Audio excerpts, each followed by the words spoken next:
Thesis में table of contents manually बनाते बनाते थक गए हो? आज मैं आपको एक ऐसा तरीका सिखाऊंगा जो सिर्फ 2 क्लिक्स में आपकी पूरी कंटेंट लिस्ट बना देगा। अस्सलाम वालेकुम स्टूडेंट्स। आज की इस वीडियो में मैं आपको सिखाऊंगा कि आप अपने थीसिस में प्रोफेशनल टेबल ऑफ कंटेंट्स कैसे इंसर्ट कर सकते हैं, बिल्कुल ऑटोमेटिकली और बिना टाइम वेस्ट किए। तो चलिए वीडियो को स्टार्ट करते हैं। यहाँ पे हमारे पास एक थीसिस है और इसके अंदर अभी तक कोई भी टेबल ऑफ कंटेंट ऐड नहीं किया गया। ये देख सकते हैं आप, यहाँ पे टेबल ऑफ कंटेंट की जगह खाली है। यहाँ पे डायरेक्टली नीचे एब्स्ट्रैक्ट और इंट्रोडक्शन शुरू हो जाएंगे। एब्स्ट्रैक्ट यहाँ पे है और ये फिर उसके बाद इंट्रोडक्शन शुरू हो गया। तो चलिए बात करते हैं हमने टेबल ऑफ कंटेंट्स कैसे ऐड करना है। तो सबसे पहले आपने आ जाना है होम पे। यहाँ पे आप इस हेडिंग पे क्लिक करेंगे। ये शो और हाइड है क्योंकि हमने बहुत सारी जगह पे ब्रेक्स ऐड करने हैं, तो हम इस बटन का इस्तेमाल करेंगे। अब जहाँ पे स्पेस भी है आपको वहाँ पे इस तरह की एक सिंबल सा शो हो रहा है। तो आपने क्या करना है, जहाँ से हमारा पहला पेज शुरू हो रहा है, फॉर एग्जांपल डेडिकेशन से हमारा शुरू होगा पेज नंबर 1। थोड़ा सा जूम कर लेते हैं। तो ये हमारा है पेज नंबर 1। जो फर्स्ट पेजेस होते हैं उनको रोमन नंबर्स दिए जाते हैं। तो हम यहाँ पे ऐड कर लेंगे, डबल क्लिक करेंगे और यहाँ पे ये इस तरह से ऐड हो जाएगा। ऐड करने का क्या तरीका है कि आपने यहाँ पे जाना है पेज नंबर पे। अगर आप टॉप ऑफ द पेज पे करना चाह रहे हैं तो यहाँ पे आएंगे, बॉटम ऑफ द पेज करना चाह रहे हैं तो यहाँ पे। हमारे केस में बॉटम ऑफ द पेज है तो हमने ये ऑप्शन सेलेक्ट की है। दरमियान आप इनमें से अपनी मर्जी से कोई भी चूज कर सकते हैं। तो हमने इस तरह करेंगे तो ये यहाँ पे चला जाएगा, लेकिन सबसे प्यारा जो लगता है वो दरमियान में ही नंबर लगता है। ओके। अच्छा, अब यहाँ पे कुछ बच्चे सवाल करते हैं कि अगर हम यहाँ पे नंबर ऐड करें तो वो 1 2 3 की फॉर्म में आता है, रोमन नंबर ऐसे नहीं आएगा। तो आपने उसके लिए करना क्या है, पेज नंबर पे ही क्लिक करना है, नीचे फॉर्मेट पेज नंबर यहाँ पे क्लिक करेंगे तो आपके पास ऑप्शन आ जाएगी कि कौन सा स्टाइल आपको चाहिए, 1 2 3 या ये वाला 1 2 3, ABC, कैपिटल ABC 1 2 3 और इस तरह से ये कैपिटल में भी रोमन आ गए हमारे पास। ठीक है। तो अगर आपने लिंक करके चलना है तो कंटिन्यूअस पेज के साथ भी लिंक करेंगे, लेकिन क्योंकि हमारा ये पेज स्टार्ट ही 1 से हो रहा है, हम करेंगे स्टार्ट दिस पेज एट 1। तो ओके करेंगे और ये इस तरह हमारा पेज नंबर 1 पे आ जाएगा। और ये याद रखें कि जब भी आपने एक सेक्शन खत्म करना है, जैसे हमारे पास यहाँ पे ये डेडिकेशन खत्म हो रहा है तो हमने इसके एंड में सेक्शन ब्रेक दे दिया है। अब सेक्शन ब्रेक किस तरह से ऐड करना है, आप यहाँ पे आप लेआउट के सेक्शन में जाएंगे, यहाँ पे आएगी ऑप्शन ब्रेक्स की। तो आपने नीचे ये कॉन्टिन्यूअस ब्रेक सेलेक्ट करना है जो कि सेक्शन ब्रेक इंसर्ट कर देगी। तो हमने यहाँ पे इस तरह से सेलेक्ट कर लिया। ये अब 2 ऐड हो गई हैं तो मैं एक ही रहने दूंगा। आपने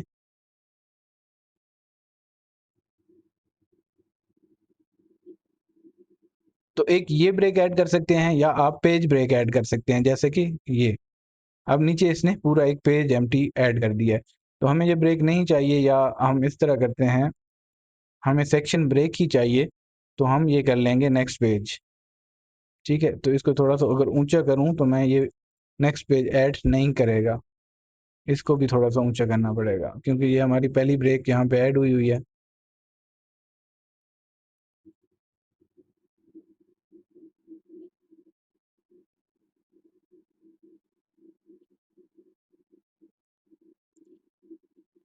तो अब यहाँ पे हुआ क्या है कि डबल ब्रेक ऐड हो गई है और ये नेक्स्ट पेज पे जाना है। तो पुरानी वाली ब्रेक हम प्रीवियस पेज पे नहीं ला सकते। तो इसके लिए हमने अंडो करना है ताकि हमारे पेज पे सिर्फ एक ही ब्रेक अवेलेबल हो। तो यहाँ पे ये एक ब्रेक, हमारी सेक्शन ब्रेक यहाँ पे आ चुकी है। अब अब हमारे पास एक ही ब्रेक है। इसके बाद एक्नॉलेजमेंट सेक्शन आ चुका है जो भी यहाँ पे आपका लिखा हुआ है, और जैसे ही ये पोर्शन खत्म होगा आपने यहाँ पे भी सेक्शन ब्रेक लगा दिया। ठीक है। ये भी सेम इधर जाएंगे, यहाँ से नेक्स्ट पेज वाली ये ब्रेक, सेक्शन ब्रेक, आपका नेक्स्ट पेज फिर स्टार्ट हो जाएगा। उसके बाद जो भी आपकी इस तरह से लिस्ट है, आपकी थीसिस की जो भी रिक्वायरमेंट्स हैं, हमने यहाँ पे ऐड कर दिया है टेबल ऑफ कंटेंट का, लेकिन अब यहाँ पे हमने अभी ऐड नहीं किया। नीचे आ जाएंगे, हमारी लिस्ट ऑफ फिगर्स हैं, उसके आगे चलते जाएंगे, हमारा table of list of tables आ जाएगा। काफ़ी सारी लिस्ट ऑफ फिगर्स हैं, लिस्ट ऑफ फिगर्स यहाँ पे ख़त्म हो रहा है तो हमने यहाँ पे सेक्शन ब्रेक दे दी है। अब ये देखिए हमारी सेक्शन ब्रेक ये है, लिस्ट ऑफ टेबल्स अब यहाँ से स्टार्ट हो जाएगा। तो यहाँ इसके एंड में भी हमने सेक्शन ब्रेक देनी है, ठीक है। अब लिस्ट ऑफ एब्रिविएशंस आ चुकी है। आप एक चीज़ नोट करें कि हमारे जो पेज नंबर है वो सारे रोमन में ही यहाँ से ये आगे तक चल रहे हैं। अब जैसे हमारा एब्स्ट्रैक्ट यहाँ से शुरू हो रहा है, ये भी रोमन में ही होगा, रोमन नंबर में। सेक्शन ब्रेक ऐड है और अब हमारे बारी आ गई है इंट्रोडक्शन की। अब यहाँ से हम अपने इंट्रोडक्शन से पेज नंबर 1 स्टार्ट करेंगे। तो हम यहाँ आएंगे, अच्छा यहाँ पे अब क्या करेंगे हम कि पेज नंबर पे आएंगे, फॉर्मेट नंबर में जाएंगे। आपकी ऑलरेडी ऑप्शन ये चूज हुई हुई है रोमन नंबर, तो हमने रोमन को चेंज करना है, 1 2 3 की ऑप्शन सेलेक्ट करनी है और कंटिन्यू फ्रॉम प्रीवियस सेक्शन हमने करना है। तो ये हमारा पिछले के साथ कनेक्ट हो जाएगा। लेकिन हमें पिछले के साथ कनेक्ट नहीं करना, तो हम इसको स्टार्ट पेज एट 1 कर रहे हैं और यहाँ से हमने पेज नंबर चेंज कर दिया है। ओके करेंगे तो अब ये इस तरह हमारा 1 ही आएगा। अब आगे चलते जाएंगे तो पेज नंबर हमारे कंटिन्यूअस 1 2 3 4 5 इस तरह से चलते जाएंगे और टोटल नंबर ऑफ पेजेस हैं 219। तो ये 219 तक अब इस तरह से कंटिन्यूअसली चलते जाएंगे। अब हमने क्या करना है कि अपनी हेडिंग्स को हमने अरेंज करना है। तो सबसे पहले हेडिंग हमारी आएगी डेडिकेशन की। तो हम ऊपर चले जाते हैं, बल्कि आप ये करें कि आप इसको यहाँ पे रोक दें टेबल ऑफ कंटेंट पे और यहाँ पे व्यू में आए, थोड़ा सा आपके लिए इजी हो जाएगा। इसको स्प्लिट करें और यहाँ से आप नीचे डबल स्क्रीन आ गई है, आप इजीली इसको चेंज कर सकते हैं।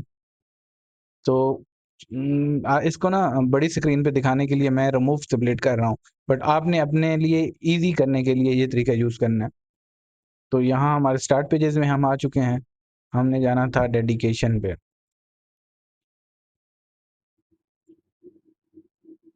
तो यहाँ डेडिकेशन पे आऊँगा, मैं इसको क्या करूँगा, अच्छा अब हम ये कर सकते हैं कि ये जो साइन था इसको हम रिमूव करने के लिए यहाँ होम पे आएंगे और फिर इस जगह पे क्लिक करेंगे। आप अगर देखें यहाँ पे ये साइन अगर हम हटाएंगे तो वो चला जाएगा।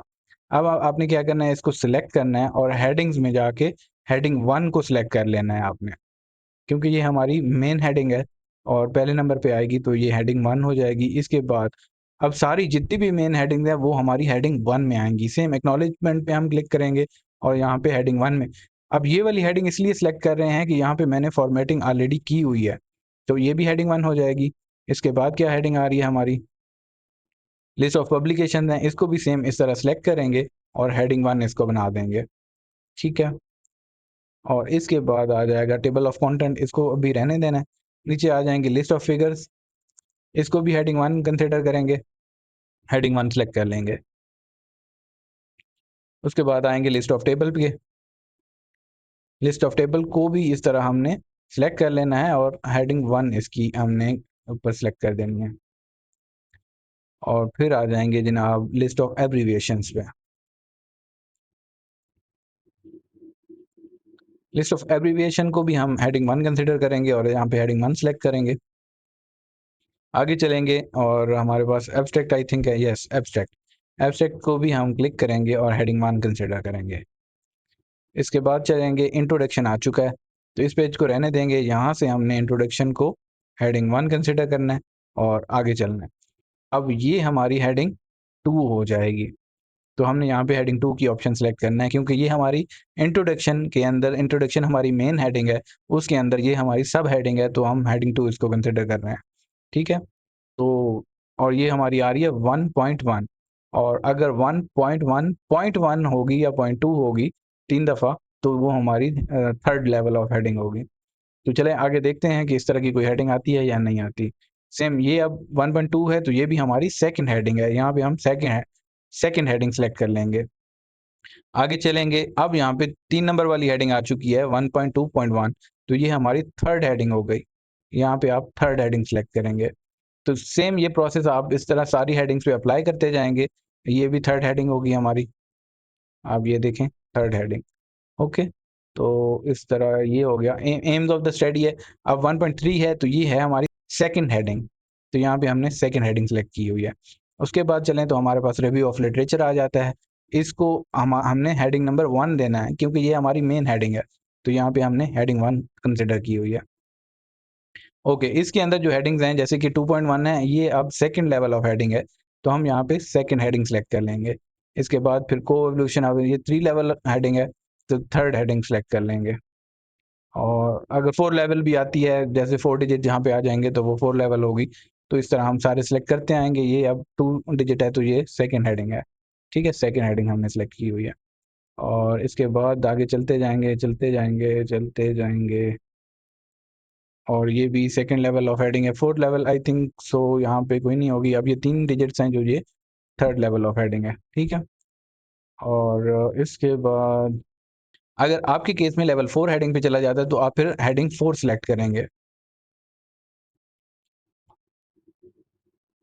अच्छा, एक और चीज़ आपको बता दूं, अगर आप लोग चाहते हैं कि आप जैसी हेडिंग सेलेक्ट करें आपके थीसिस के फॉर्मेटिंग के अकॉर्डिंग, जो आपको गाइडलाइंस मिली हैं उनके अकॉर्डिंग वो हेडिंग फॉर्मेट हो जाए, तो आपने इसके ऊपर राइट क्लिक करना है, मॉडिफाई में जाना है, और यहाँ पे आप अपनी मर्जी से इसको हेडिंग नेम भी दे सकते हैं। इसका यहाँ से ये स्टाइल चेंज कर सकते हैं। ये सारी ऑप्शन है। ये कौन सा इसका राइटिंग स्टाइल होना चाहिए, बोल्ड होनी चाहिए, इटैलिक होनी चाहिए, कलर कौन सा होना चाहिए, और फॉन्ट साइज कौन सा होना चाहिए। तो ये सारी इवन यहाँ से आप paragraph, language, border, tabs, fonts, numbering, सारा कुछ आप यहाँ से चेंज कर सकते हैं। तो इस बारीकी में हम नहीं जा रहे। ये कंडीशनल है, डिपेंड करता है कि आपकी रिक्वायरमेंट्स क्या हैं। फिलहाल हम यूनिवर्सल टेबल ऑफ कंटेंट को ऐड करना सीख रहे हैं, तो इसको हम कैंसिल करेंगे। ऑलरेडी मैंने इसकी फॉर्मेटिंग अपनी रिक्वायरमेंट्स के अकॉर्डिंग की हुई है, तो आप अपने केस के अंदर देख सकते हैं। तो चलिए, मैं आपको इस सारे थीसिस की हेडिंग्स को कैटेगराइज करके और फिर आगे हम देखते हैं क्या करना है। जी, तो अब लास्ट हेडिंग पे मैं आ चुका हूँ, और ये है रेफरेंसेस की हेडिंग। इसको भी मैं लेवल 1 में कंसिडर कर लेता हूँ क्योंकि ये हमारी मेन हेडिंग है। अब हम क्या करते हैं, वापस चले जाते हैं अपने टेबल ऑफ कंटेंट वाली जगह पे, और वहाँ जाके हमने अब जाके यहाँ पे ऐड करना है। तो यहाँ पे हम जाएंगे रेफरेंसेस में, और यहाँ पे टेबल ऑफ कंटेंट में से सिलेक्ट कर लेंगे। 3 तरह के हैं, आप कोशिश करें कि बिल्ट इन जो ऑटोमेटिक हमारे पास है हम उसको सिलेक्ट करें। अब जैसे ही आप क्लिक करेंगे आपके पास इस फॉर्म में टेबल ऑफ कंटेंट थोड़ा सा देर लगाएगा, आपके सिस्टम पे डिपेंड करता है। और ये हमारे पास यहाँ पे आप टेबल ऑफ कंटेंट ऐड हो चुका है। ठीक है, अब ये लिंक्ड हो गया है। अब कंट्रोल प्रेस करके और जिस भी हेडिंग पे क्लिक करेंगे ये फौरन आपको वहाँ पे ले जाएगा। फॉर एग्जांपल हम इंट्रोडक्शन पे जाना चाहते हैं, मैंने कंट्रोल प्रेस किया और मैं क्लिक करता हूँ तो ये मुझे इंट्रोडक्शन पे लेके आएगा। तो अब हम देखते हैं कि क्या सारी हेडिंग्स हमारी आ चुकी हैं, क्योंकि हमने रेफरेंसेस तक की हेडिंग यहाँ पे डाली हैं। ठीक है, तो ये देखें। जी, तो ये देखें, रेफरेंसेस तक की हेडिंग हमारे पास यहाँ पे आ चुकी हैं। अपेंडिसेस भी हैं हमारे पास, तो वो भी यहाँ पे शो हो रहे हैं। अब यहाँ पे एक प्रॉब्लम ये आ रहा है कि इसकी जो राइटिंग स्टाइल है वो थोड़ा सा डिफरेंट है। हमने थीसिस में टाइम्स न्यू रोमन यूज़ करना है क्योंकि हमारी थीसिस की रिक्वायरमेंट है, तो इसको सिलेक्ट करेंगे हम, और यहाँ पे हम करेंगे टाइम्स न्यू रोमन। अब हमारा ये सारा टाइम्स न्यू रोमन में आ चुका है। अगर आप इसका साइज़ आपको बड़ा लग रहा है तो आप छोटा कर सकते हैं यहाँ से साइज़ में जाके यहाँ पे। ठीक है, तो अब ये दिखने में भी अच्छा लग रहा है। ठीक है, तो यहाँ पे अब हमारे थीसिस की फॉर्मेटिंग होके रेडी हो चुकी है। अब इस केस में एक और चीज़ आती है कि फॉर एग्जांपल कोई हेडिंग है, हम बस ये क्योंकि करीब है तो मैं इसको चेंज करता हूँ। इसकी जगह आपने कोई और चीज़ ऐड की, तो या हेडिंग चेंज की। फॉर एग्जांपल मैं इसको लिस्ट ऑफ लिस्ट ऑफ ऐसे कर देता हूँ। फॉर एग्जांपल मैंने हेडिंग का नेम चेंज कर दिया, लेकिन जब मैं ऊपर जाऊँगा देखूँगा तो इस हेडिंग का नेम पुराने वाला ही लिखा होगा। जैसे कि यहाँ पे देख लें, लिस्ट ऑफ फिगर सेम वैसे ही पुराना लिखा हुआ। तो इसको चेंज करने के लिए हम यहाँ पे अपडेट टेबल पे क्लिक करेंगे और एंटायर टेबल को अपडेट कर देंगे। तो अब यहाँ पे आप देखेंगे थोड़ी देर बाद यहाँ पे जो चेंज हमने वहाँ पे की है वो सेम यहाँ पे ट्रांसफर हो जाए। ये देखें, अब हमारे पास ये आ चुका है। तो इसको अंडो करते हैं। ठीक है, अब हमारे चेंजेस रिवर्ट हो गए हैं, नीचे भी यहाँ पे रिवर्ट हो गए होंगे ये। ठीक है, ये हमारे चेंजेस यहाँ पे वापस हो चुके हैं। तो अब आपको बिल्कुल परेशान होने की ज़रूरत नहीं है। आपको ये तरीका मैंने सिखा दिया है, इसको इस्तेमाल करें। नो मोर मैनुअल एडिटिंग रिक्वायर्ड। अगर आपको ये वीडियो हेल्पफुल लगी हो तो लाइक करें, शेयर करें और चैनल को सब्सक्राइब करना ना भूलें। और अगर आपको थीसिस फॉर्मेटिंग से रिलेटेड और वीडियोस चाहिए तो कमेंट सेक्शन में ज़रूर बताएं। तो मिलते हैं आपसे नेक्स्ट वीडियो में, तब तक के लिए अल्लाह हाफिज़।